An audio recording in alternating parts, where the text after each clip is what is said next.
तुम्हाला माहिती आहे का, बटेंगे तो कटेंगे, एक है तो सेफ है.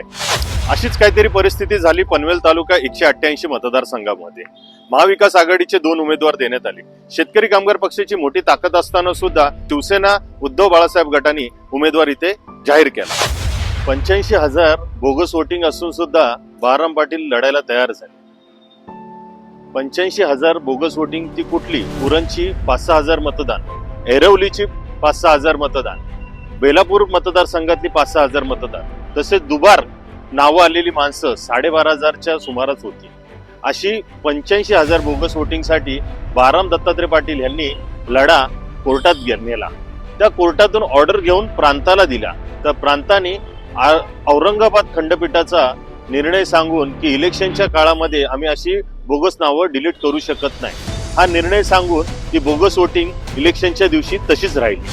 शेतकरी कामगार पक्षाचे नेते बळराम पाटील साहेब महाविकास आघाडीतर्फे पनवेल विधानसभा मतदारसंघामध्ये लढत असताना त्यांना मोठ्या चिन्हासाठी अडचणीचा सामना करायला लागला. शेतकरी कामगार पक्षाचं चिन्ह असणारं खटारा क्राफ्ट म्हणजे ते चिन्ह निवडणूक आयोगातर्फे गोठवण्यात आलं. त्याच्यानंतर त्यांनी कार्यकर्त्यांच्या आग्रहाखातीर मशाल या चिन्हाचा वापर करावा अशी कार्यकर्त्यांनी त्यांना विनंती केली. या विनंतीचा मान ठेवून पण ते चिन्ह तात्पुरत्या तासासाठी आम्हाला म्हणजे एबी फॉर्म देण्यात आला. तो एबी फॉर्म रिटर्न त्यांनी घेण्यात आला.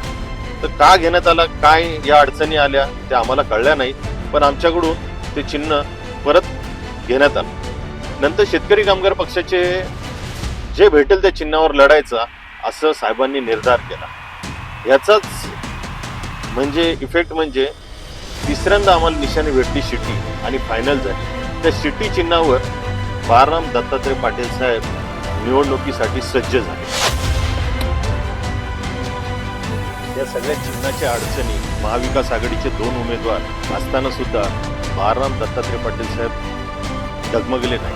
आणि सगळ्या गोष्टीची माहिती असून सुद्धा या सगळ्या गोष्टींना सामोरं जाणून आमचा नेता, आमचा संघर्ष योद्धा लढण्यासाठी तयार झाला, बळराम दत्तात्रय पाटील.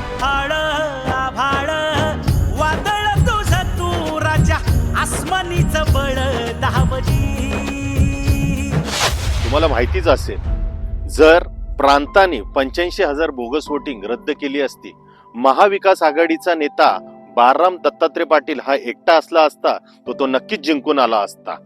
उभाटा गटाने लीना गरड मॅडमला उमेदवारी देऊन 43,000 मतदान घेतले. पण बळराम दत्तात्रय पाटील यांनी 1,32,235 मतदान घेऊन शेतकरी कामगार पक्षांची ताकद किती आहे ती दाखवून दिली. तू आभाळ आभाळ वादळ तुझ तू राजा आसमानीच बळ दाबजी.